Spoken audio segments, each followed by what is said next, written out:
भारत के राज्यों पर अभी भी उत्तर भारत की खास तौर पर मैं बात कर रहा हूं, बारिश और बर्फबारी उम्मीद से बहुत कम हो रही है। नमस्कार, बहुत बहुत स्वागत है आपका मौसम तक चैनल पर। मैं हूं देवेंद्र त्रिपाठी। आइए जानते हैं 31 दिसंबर साल 2022 के आखिरी दिन देश भर में क्या कुछ बदल सकता है मौसम में। पर्वतीय इलाकों पर जो बादल थे डब्ल्यूडी के चलते, वो आप देख रहे हैं आज ही मूव करके चाइना की तरफ आगे बढ़ रहे हैं, तिब्बत की तरफ आगे बढ़ रहे हैं। और इस वजह से पर्वतीय इलाकों में जो बर्फबारी की गतिविधियां थी धीरे धीरे रिड्यूस हो रही हैं। वैसे भी बहुत ज्यादा एक्टिविटीज हो नहीं रही थी।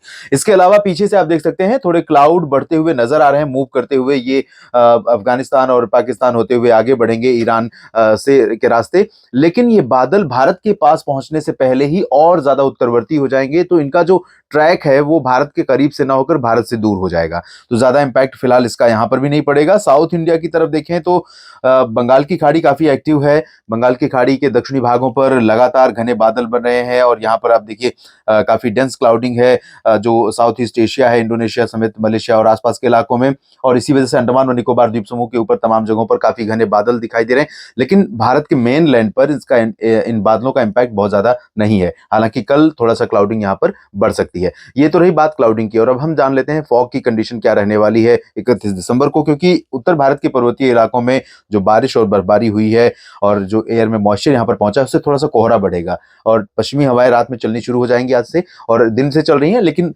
आज रात से इनका प्रभाव बढ़ेगा, जिसकी वजह से आप देखिए कोहरा कैसे बढ़ रहा है। पूरा राजस्थान, पंजाब, हरियाणा और उत्तर प्रदेश, यहाँ तक कि बिहार तक कोहरा थोड़ा सा कुछ इलाकों में घना हो सकता है और बहुत देर तक सस्टेन नहीं करेगा। जल्दी ही यानी 10-11 बजे तक, 12 बजे तक कोहरा साफ हो जाएगा और ये वाइड स्प्रेड नहीं होगा। हालांकि कई शहर इसकी चपेट में रहेंगे। और इन स्थितियों के बीच में क्या बारिश की उम्मीदें हैं और कहां पर शीतलहर चल सकती है, आइए जानते हैं। इसकी भी जानकारी ले लेते हैं, क्योंकि बारिश सबसे ज्यादा इंपॉर्टेंट है आपके लिए। अगर हम इस मॉडल को कंसीडर करें तो देश में आप देख सकते हैं कि तकरीबन 98% एरियाज मैं कह सकता हूं कि बारिश से मुक्त रहने वाला है अगले 24 घंटों के लिए। लेकिन और भी कई बदलाव मौसम में होंगे जो प्रभावित करेंगे आपको, जिसमें कोहरा था और शीतलहर की बात मैं करूंगा। इससे पहले देख लेते हैं बारिश की संभावनाएं कहां कहां पर हैं। एक तो पूर्वोत्तर भारत का अरुणाचल प्रदेश और सिक्किम तथा उप हिमालय पश्चिम बंगाल का हिस्सा है। ये पूरा का पूरा जो स्ट्रेच है लंबा सा, ये पूरा स्ट्रेच क्लाउडिंग से प्रभावित रहेगा अगले 24 घंटों के दौरान, यानी 31 दिसंबर को। क्योंकि डब्ल्यूडी का इंपैक्ट यहाँ पर पहुंचा हुआ रहेगा। और इसी के चलते यहाँ पर न सिर्फ हायर हिल्स पर, जो अरुणाचल के हायर हिल्स हैं, यहाँ पर स्नोफॉल या रेन होने की संभावना रहेगी, बल्कि कुछ बारिश यहाँ पर सिक्किम में और उप हिमालयी पश्चिम बंगाल में सिलीगुड़ी, जलपाईगुड़ी और आसपास के भागों में देखने को मिल सकती है। हालांकि यहाँ जो प्रोबेबिलिटी है सिक्किम के नीचे के हिस्सों में, उप हिमालयी पश्चिम बंगाल पर, ये बहुत रेयर है। लेकिन सिक्किम में थोड़ी बहुत बारिश होने की संभावना बन सकती है। बाकी पूर्वोत्तर भारत में नागालैंड, मणिपुर, मिजोरम, त्रिपुरा और मेघालय तथा असम के क्षेत्रों में क्लियर और ड्राई वेदर की एक्सपेक्टेशन है। बारिश होने के संकेत यहाँ पर फिलहाल नहीं है। इसके बाद हम चलते हैं उत्तर भारत की। इसके पहले उत्तर भारत चले, इससे पहले हम दक्षिण भारत की स्थिति देख लें, जहां पर बारिश की थोड़ी संभावना है, खासतौर पर उत्तरी तटीय आंध्र प्रदेश में कुछ इलाकों में। क्योंकि यहाँ पर बंगाल की खाड़ी का मॉइस्चर लगातार उत्तर पूर्वी दिशा से पहुंच रहा है और ये मॉइस्चर यहाँ पर क्लाउड फॉर्मेशन कर रहा है और कुछ इलाकों में यहाँ पर बारिश की संभावना है। और जैसा कि मैंने आपको दिखाया था, यहाँ पर बंगाल की खाड़ी के दक्षिण पूर्वी हिस्सों पर घने बादल बने हुए हैं आज। तो कल थोड़ा सा यहाँ पर चेंजेस रहेगा, लेकिन अनुमान यह है कि अरुणाचल, जो अंडमान व निकोबार द्वीप समूह का स्ट्रेच है उत्तर से दक्षिण तक का, इन भागों में कहीं कहीं पर बादल छाए रहेंगे और कुछ इलाकों में थोड़ी बहुत वर्षा देखने को मिल सकती है। ज्यादा बारिश की संभावना फिलहाल नहीं नजर आ रही है। इसके अलावा यहाँ पर मैं आपको दिखाऊं दक्षिण भारत के क्षेत्रों में, तो तमिलनाडु और केरल, कर्नाटक, आंध्र प्रदेश के रायलसीमा और तेलंगाना, इन सभी भागों में क्लियर और ड्राई वेदर संभावित है। यानी कि हैदराबाद, रामागुंडम, खम्मम से लेकर बेल्लारी और गुलबर्गा, गडक समेत रायचूर समेत चित्रदुर्गा, हसन, मैसूरू, बेंगलुरु और मंगलुरु समेत जो कर्नाटक के तटीय और इंटीरियर को सिटीज हैं, इन सभी भागों में, और कोचीन से लेकर त्रिवेंद्रम तक तमाम इलाकों में क्लियर और ड्राई वेदर रहेगा। पूर्वी हवाएं जरूर चलती रहेंगी, थोड़े बादल दिखाई देंगे, लेकिन ये बादल यहाँ पर बारिश नहीं दे पाएंगे। चेन्नई और पुदुचेरी, मदुरई, कोयम्बटूर, सेलम, तिरुचिरापल्ली, पंबन समेत तमिलनाडु के शहरों पर भी ड्राई वेदर एक्सपेक्टेड है, लेकिन पूरी तरह से क्लियर स्काई नहीं होगा। कहीं कहीं पर थोड़े क्लाउड यहाँ पर आपको देखने को मिल सकते हैं। बहुत हैवी थिक क्लाउडिंग फिलहाल नहीं रहेगी। अब बात सेंट्रल इंडिया की भी कर लेते हैं। ओडिशा के दक्षिणी तटीय कुछ इलाकों में बूंदाबांदी हो सकती है या बादल दिख सकते हैं, लेकिन ज्यादा चांसेस नहीं है। बाकी ओडिशा में और छत्तीसगढ़ में, साथ ही साथ महाराष्ट्र तथा मध्य प्रदेश में क्लियर और ड्राई वेदर रहेगा। यहाँ पर अभी उत्तरी हवाओं का असर थोड़ा सा कम दिखाई देगा, तो यहाँ पर टेम्परेचर में गिरावट उतनी ज्यादा नहीं होगी जितनी संभावना उत्तर भारत के मैदानी इलाकों में और इंडो गैंगेटिक प्लेन्स में है।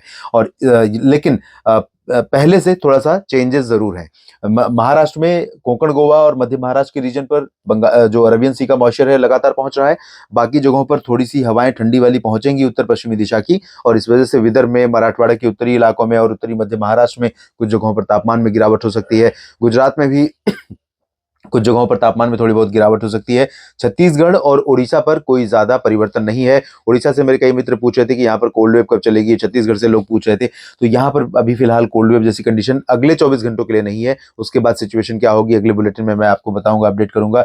इधर बिहार, झारखंड, पश्चिम बंगाल में जैसा कि मैंने बताया था कि कोहरा छा सकता है बिहार में, और बिहार में ठंडी हवाओं का असर भी रह सकता है। तो ठंडी हवाओं के असर के चलते ही तापमान में गिरावट होगी और तभी कोहरा बनेगा, और ये हवाएं यहाँ के मौसम को ठंडा बनाकर रखेंगी। लेकिन अपेक्षाकृत देखा जाए तो जिस तरह की सर्दी आमतौर पर कंटिन्यू पड़ती है, वैसी सर्दी फिलहाल देखने को ज्यादातर समय तक देखने को नहीं मिली है। हालांकि 3-4 दिनों में ही लोग परेशान हो चुके थे, 3-4 दिन जो सर्दी पड़ी है।